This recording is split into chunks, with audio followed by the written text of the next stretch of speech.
सांगली जिल्हा परिषद आणि पंचायत समिती निवडणूक 2026 साठी शिवसेनेचा प्रचार जोमात। सांगली जिल्हा परिषद आणि पंचायत समिती सार्वत्रिक निवडणूक 2026च्या पार्श्वभूमीवर शिवसेना पक्षाच्या अधिकृत उमेदवारांच्या प्रचाराला वेग आला आहे।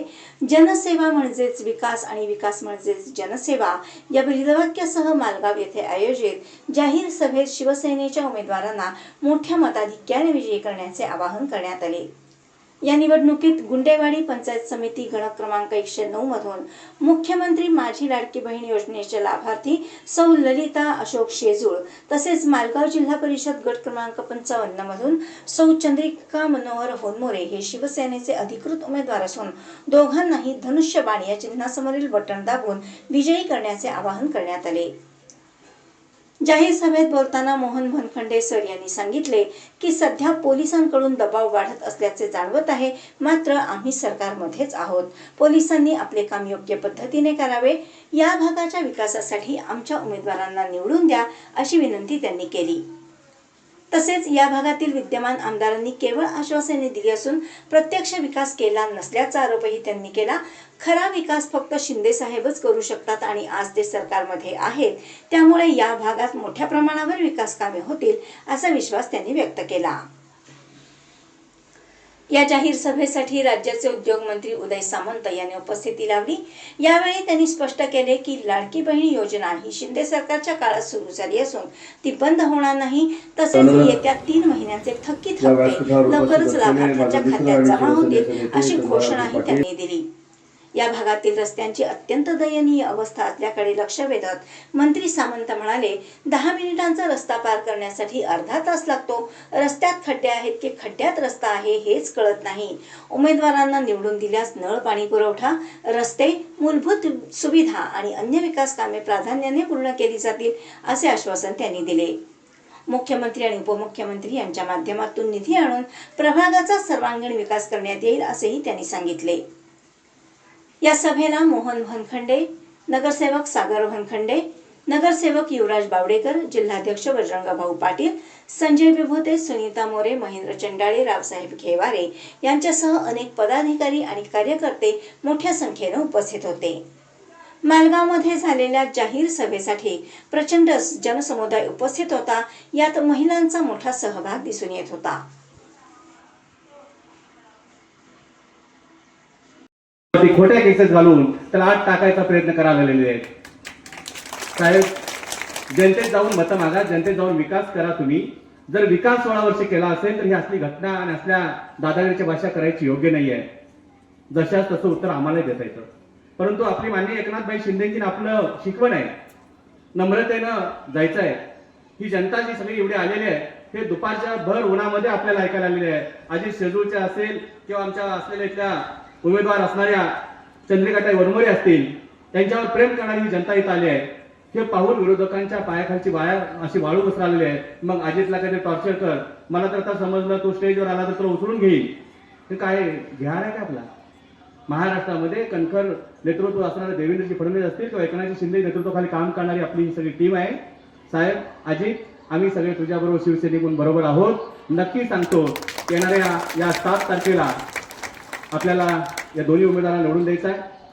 आपला विकासाचा अजेंडा सांगणारा हा आमदार आपल्याला एवढं सांगतो, तुम्ही आम्हाला मतं दिले नाही तर आम्ही तुम्हाला विकासाचा निधी देणार नाही।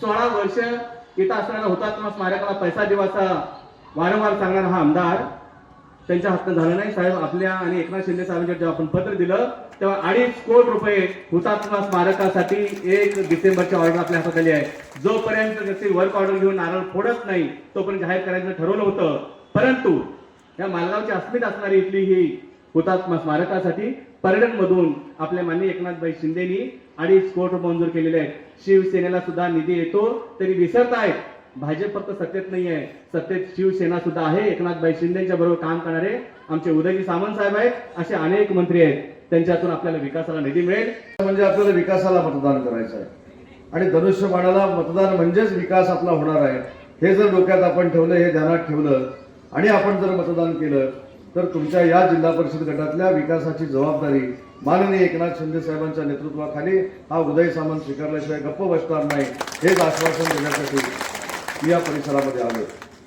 मी मगाशीच सांगितलं की आम्हाला विकासाचं काम सांगून निवडणूक जिंकायची आहे. त्याच्यामुळे मला सगळ्याच पोलीस बांधवांना एक विनंती करायची आहे.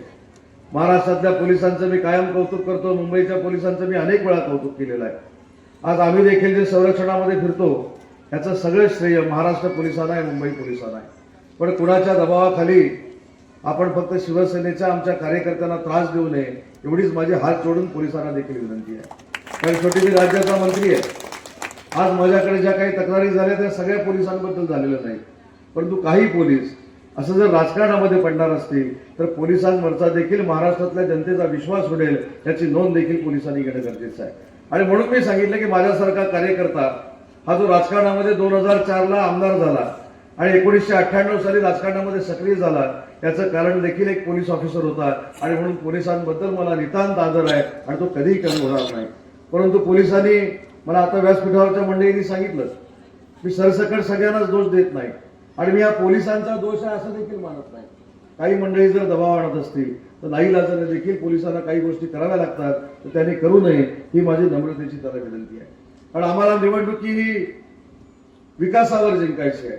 आम्ही विकास कामं काय करणार आहोत, आम्ही विकास कामं कशा पद्धतीनं ग्रामीण भागामध्ये करणार आहोत, आम्ही महिला भगिनींसाठी आणलेली मुख्यमंत्री माझी लाडकी बहीण योजना ती आम्ही कधीही बंद करायला देणार नाहोत, हे आश्वासन आम्ही महिला भगिनींना द्यायला आलोय आणि मग त्यांची मनं जिंकण्यासाठी आलेलो. पण हा देखील आपण विचार केला पाहिजे, आज मोठ्या संख्येनं महिला भगिनी इथं उपस्थित आहेत, पण आपली मुख्यमंत्री माझी लाडकी बहीण योजना सुरू कोणी केली, त्यावेळी मुख्यमंत्री कोण होते, उपमुख्यमंत्री कोण होते याचा देखील आपण सगळ्यांनी विचार केला पाहिजे. आणि मी मगाशा देखील भाषणामध्ये सांगितलं की भारतीय जनता पार्टी म्हणून माननीय देवेंद्रजी आज राज्याचे मुख्यमंत्री म्हणून काम करतायत, त्यांच्याबद्दल नितांत आदर माझ्यासारख्या कार्यकर्त्याला आहे. त्यांच्या कार्यप्रणालीवर देखील मी प्रेम करणारा एक कार्यकर्ता आहे. परंतु त्या जिल्ह्यामध्ये जे काही घडतंय हे योग्य नाही हे देखील मी देवेंद्रजींच्या कानावर घालणार आहे. आज मित्रपक्ष म्हणून आपण सगळे एकत्र काम करत असताना एखाद्या मित्रपक्षाला त्रास देणं हे दुसऱ्या मित्रपक्षाकडनं होऊ नये ही देखील विनंती मी भारतीय जनता पार्टीच्या सगळ्या आमच्या नेते मंडळींना करणार आहे. कारण शेवटी लोकशाहीतली निवडणूक आहे, ही स्थानिक स्वराज्य संस्थांची निवडणूक आहे. ही ग्रामस्थांनी स्वतःच्या गावचा विकास कसा करून घ्यायचा हे ग्रामस्थांनी ठरवण्यासाठी ही निवडणूक आहे. आणि हे ठरवल्यानंतर आपला लोकांमधला माणूस जिल्हा परिषदेमध्ये पाठवायचा, पंचायत समितीमध्ये पाठवायचा आणि याच्यासाठी मतदान करायचं, यासाठी लोकशाहीमध्ये निर्माण झालेली ही निवडणूक आहे. मी मगाच्या भाषणामध्ये देखील सांगितलं, या निवडणुकीला सामोरं जात असताना आपण खऱ्या अर्थानं स्वर्गीय यशवंतराव चव्हाण साहेबांना आदरांजली वाहिली पाहिजे. कारण 1960 सालामध्ये दिल्लीवरनं या महाराष्ट्र राज्याचा सुवर्ण कलश आणत असताना ते मुख्यमंत्री झाल्यानंतर ग्रामपंचायत देखील असली पाहिजे, पंचायत समिती असली पाहिजे आणि जिल्हा परिषद असली पाहिजे. कारण आमदारापेक्षा खासदारापेक्षा ग्रामीण भागाचा जर विकास करायचा असेल तर स्थानिक स्वराज्य संस्थांना महत्त्व दिलं पाहिजे, हे सांगणारे स्वर्गीय यशवंतराव चव्हाण साहेब होते. आणि त्यांचा विचार आपल्याला पुढे घेऊन जायचा आहे, वंदनीय बाळासाहेबांचा विचार आपल्याला पुढे घेऊन जायचा आहे. आणि हा दोन्ही विचार पुढे घेऊन जाणारं नेतृत्व म्हणजे राज्याचे उपमुख्यमंत्री एकनाथ शिंदे साहेब आहेत आणि त्यांच्या नेतृत्वाखाली आपला शिवसेना पक्ष चालतो.